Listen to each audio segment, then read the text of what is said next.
Saudações a todos e a todas, eu sou o Pai Jean, do Exu Capa Preta, sou pai de santo de Umbanda Cruzada, sou tata de Quimbanda Nagô, dirigente espiritual do terreiro Encruzilhada do Axé, localizado no município de Pato Branco, Paraná. E hoje estarei falando ao respeito daquelas pessoas que se autodeclaram sacerdotes afro-religiosos, pais e mães de santo, sem terem recebido as outorgas sacerdotais para tal. Antes de iniciarmos o nosso assunto, eu solicito que vocês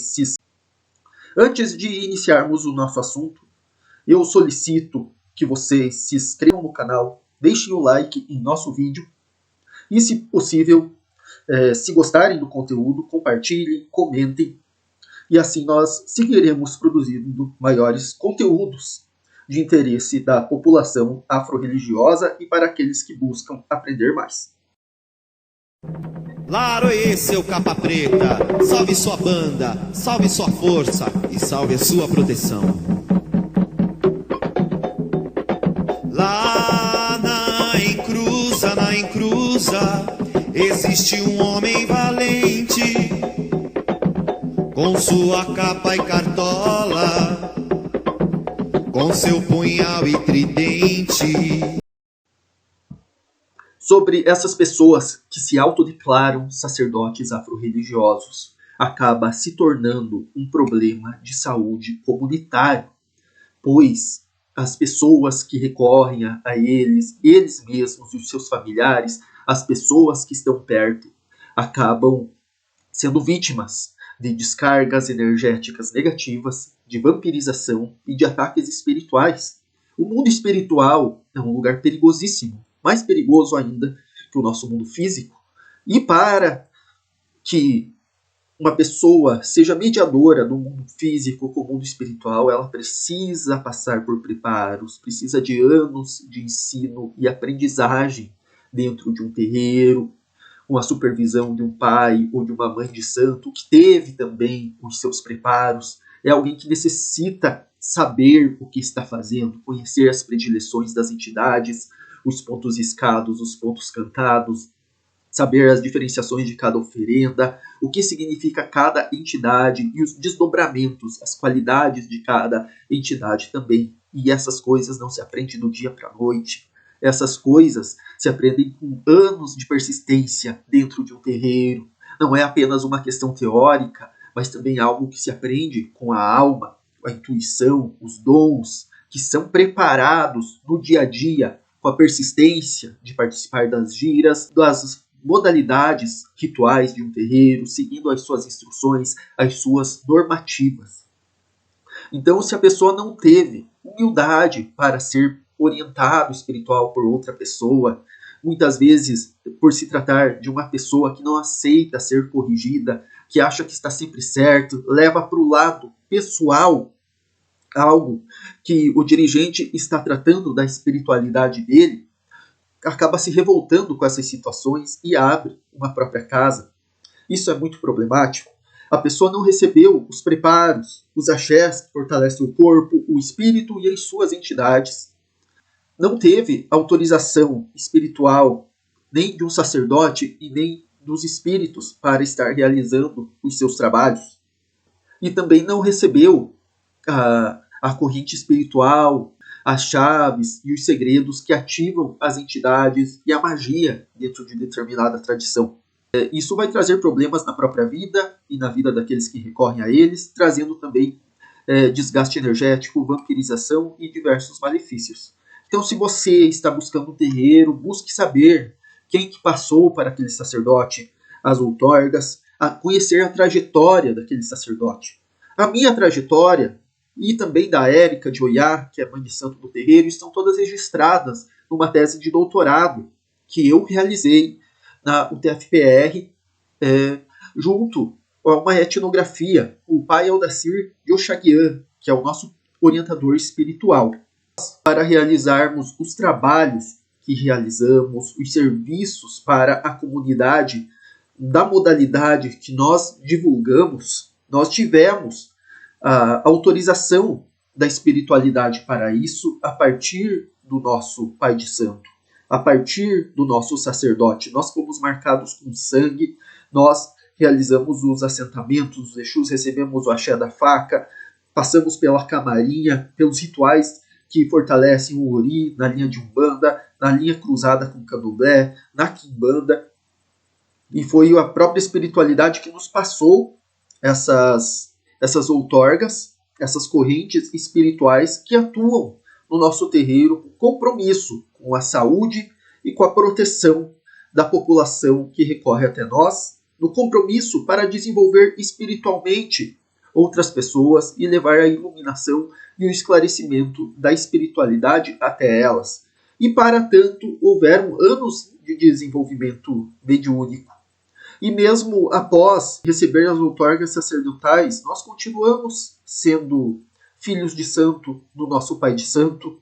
Buscamos periodicamente informações com as entidades do seu terreiro que atualizam a nossa agenda de práticas também, porque se trata de um culto ancestral. E no culto ancestral a gente sempre deve respeito àqueles que vieram antes de nós. Eu já vi diferentes casos, e não só um, nem só dois casos, de pessoas que abrem o seu próprio terreiro, seja por qual motivo for, e pessoas assim com menos de 25 anos abrem o terreiro sem ter autorização espiritual de outros mais velhos que vieram antes na religião, na espiritualidade. E aqui se manifestam com eguns e quiumbas, enquanto lá no terreiro deles estão lá atendendo as pessoas, se passando por entidade, se passando por orixá, se passando por Exu e Pombagira, aqueles mostram as garras e os dentes. E a gente tem que ir para procedimentos de exorcismo, de limpeza, de encaminhamento daquelas legiões de almas que eles carregam. Então, gente, é necessário ter esse cuidado. E a partir disso, do que eu estou falando, eu vou situar agora alguns elementos que são interessantes para o povo de terreiro. Que os terreiros são lugares pedagógicos que a gente precisa estar desenvolvendo a nossa intuição, as revelações da espiritualidade, os dons, que algumas pessoas têm mais aptidão para estar curando, para estar tendo visões, enfim, esses dons são aprimorados, e desde quando uma pessoa integra uma corrente, ela começa a se preparar. Desde quando uma pessoa integra uma corrente, ela se prepara a partir dos diferentes rituais que vão se inserindo no seu corpo, para o orixá e as entidades que trabalham com ela irem se fortalecendo até que ela esteja pronta para realizar os rituais de iniciação, os aprontamentos e receber os axés que lhe empoderam para abrir uma casa. E esse processo de ensino e aprendizagem, ele é contínuo e ele vai firmar as entidades e as divindades nas variadas dimensões da sua vida. Desde o seu corpo, nos seus sonhos, na sua intuição, em vários domínios do seu espírito, as entidades vão começar a se firmar. E em todo esse processo de ensino e aprendizagem, dentro dessa pedagogia, tanto a pessoa quanto as entidades que ela carrega vão se fortalecendo em conjunto, e isso deve ser mediado por uma pessoa mais velha, por uma pessoa que veio antes e que saiba o que esteja fazendo. Em todo o processo iniciático afro-religioso, independente do segmento, se é Umbanda, Quimbanda, Candomblé, Batuque, Tambor de Mina, Najurema ou outras várias modalidades que tem o gradual fortalecimento das divindades, que são potências cósmicas, nas dimensões que compõem a vida da pessoa, mas é um fortalecimento gradual, que se desenvolve vagarosamente. Como diz o ponto, quem trabalha com as almas, trabalha devagarinho. Quem trabalha com as almas não se perde no caminho, mas tem que ser devagar. Não pode ser assim, em questão de alguns meses, daí se dá um espirro, bate o vento e vai abrir uma casa. Todo esse procedimento a pessoa vai aprendendo com o espírito e não apenas com a cabeça. a pessoa que se submete a um processo de ensino e aprendizagem, pelo menos no nosso contexto, no nosso terreiro, ela passa a se conectar com os orixás e com as entidades das encruzilhadas, da calunga, das matas, das águas e dos vários reinos que compõem as linhas espirituais que a gente trabalha, tanto na parte da Umbanda quanto na parte da Quimbanda. É necessário passar pelas ritualísticas que conectam e fortalecem e estreitam os laços da pessoa com os espíritos que habitam esses lugares, antes de passar pelos rituais dos assentamentos e da camarinha, e entre outros rituais. E é necessário que exista persistência para estar participando das giras e entre outros rituais do terreiro e colocar em prática aquilo que as entidades do pai ou da mãe de santo ensinam, porque não é só vir no terreiro e não é só fazer as coisas por conta própria também, tem que colocar em prática aquilo que a entidade ensina. Isso é um ponto muito relevante também, porque quando uma entidade do nosso terreiro, por meio do pai ou da mãe de santo, passa certas práticas para a pessoa realizar, a entidade ela está no compromisso para dar âncora e para dar segurança para a pessoa realizar aquilo e surgir um efeito benéfico em sua vida. Não é apenas seguir uma receita pronta que encontra no Google, em algum livro, no TikTok. Não tenho nada contra. Em nosso terreiro, a gente entende que é benéfico o médium, o filho de santo, estar buscando as diversas fontes de informações, que isso tudo vai agregar para a sua vida. Mas jamais substitui o que uma entidade ou o que o oráculo, que a entidade não fala apenas por meio da incorporação, ela fala também por meio dos instrumentos oraculares, por meio dos búzios, por meio do tarô, por meio das cartas ciganas, que são os instrumentos oraculares que nós temos além da própria incorporação, que é um instrumento oracular por excelência. Os conteúdos que você aprende em outros lugares, seja com cursos ou de qualquer outra forma, não substitui o que os espíritos passam por meio do pai ou da mãe de santo.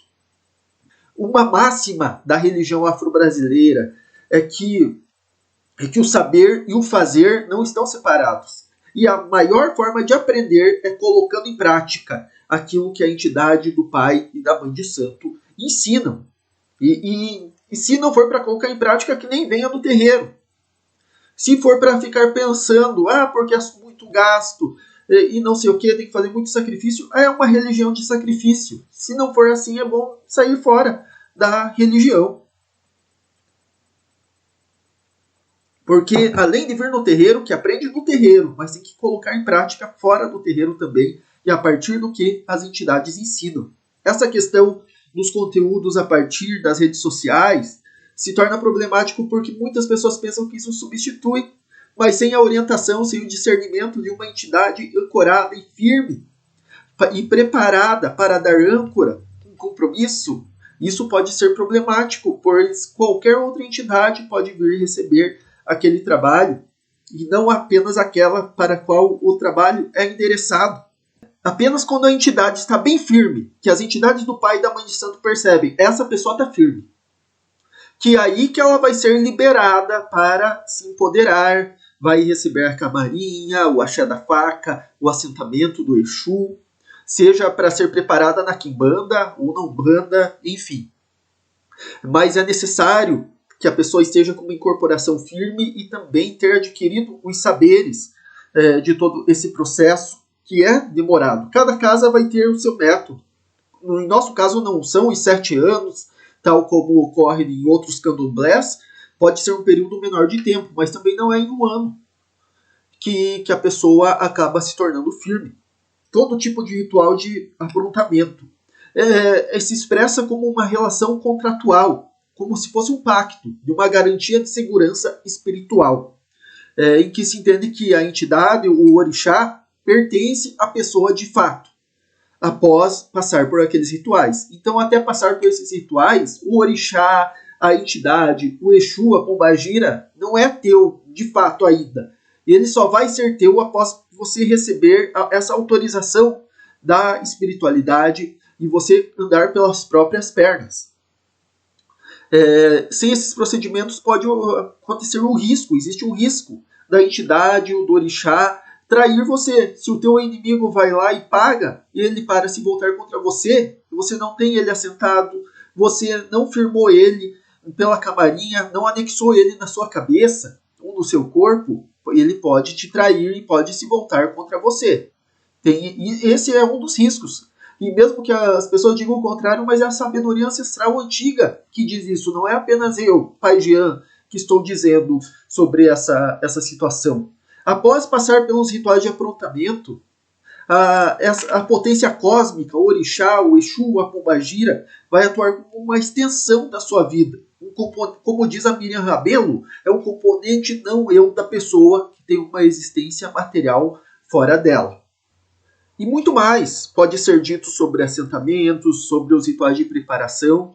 E cada linha espiritual, seja na Umbanda ou seja na Quimbanda que a gente toca aqui, vai exigir rituais de preparação diferente, mas que colocam o orixá e as entidades em compromisso para realizar o trabalho espiritual para a comunidade. E esses assentamentos e esses rituais são tecnologias ancestrais afro-religiosas para que seja possível ter essa segurança. Então, em razão disso que eu estou colocando, é importante estar refletindo sobre essas pessoas que dá um espirro e sente o vento e abre uma casa. Brigou com o pai de santo, vai lá e abre uma casa. Isso pode trazer problemas. Os próprios espíritos que regem aquela tradição podem estar castigando a pessoa também. E eles não vão estar no compromisso. E se não tem o compromisso e toda a segurança espiritual de todas aquelas falanges, qualquer espírito trevoso pode vir e assumir o controle. E se a pessoa começa a trabalhar com Egum ou com uma quiumba, os vínculos vão se estreitando com aquela pessoa e chega num momento que a única forma de remediar, se for possível, ainda vai ter que ser assentando aqueles Eguns para não ter maiores problemas. Então este é um assunto muito sério e importante, e foi importante trazer também a complexidade que envolve esse processo pedagógico, que é a iniciação. Vale ressaltar que esse é no nosso contexto, cada terreiro tem a sua tradição, tem a sua forma de estar dando legitimação aos processos iniciatórios. Existem lugares que são mais simples, nos lugares que tocam apenas Umbanda, que não tem cruzamento com o Candomblé, muitas vezes a pessoa recebe autorização espiritual de outras formas, mas mesmo assim ela é direcionada por um supervisor que veio antes na religião para dar essa autorização para ela. E existe um respeito com essa sabedoria ancestral. E quem abre terreiro por conta própria é desrespeitoso com os espíritos, desrespeitoso com a ancestralidade, com a lógica de funcionamento de uma religião afro-brasileira. Pois em nossa lógica é necessário receber o axé para transmitir. Se você não recebeu o axé das pessoas ou de algum espírito, você não tem o que estar passando para os outros. O axé, ele é plantado, ele é desenvolvido e ele é cultivado diariamente. Então, se você não recebeu o axé, você não tem o que estar cultivando, não tem o que estar desenvolvendo o axé, não tem o que estar nutrindo o axé, se você não recebeu ele. Então, isso é muito importante para estar pensando, para estar refletindo, e você que busca as religiões afro-brasileiras, busca entender, este é um assunto de extrema relevância. Então, se você gostou, mais uma vez eu digo, se inscreva no canal, curta, e se necessitar de consultas, de trabalhos, e tem interesse em iniciações, saber sobre assentamentos, pactuações com Exus e Pombagiras, e entre outros tipos de trabalhos para múltiplos fins, entre em contato, que eu, Pai Jean do Exu Capa Preta, estarei te atendendo. Se você for de Pato Branco ou região, poderemos marcar uma consulta presencial, senão também nós atendemos com oraculações à distância. Deste modo, eu encerro este vídeo. Muito axé a todos. Laro Exu.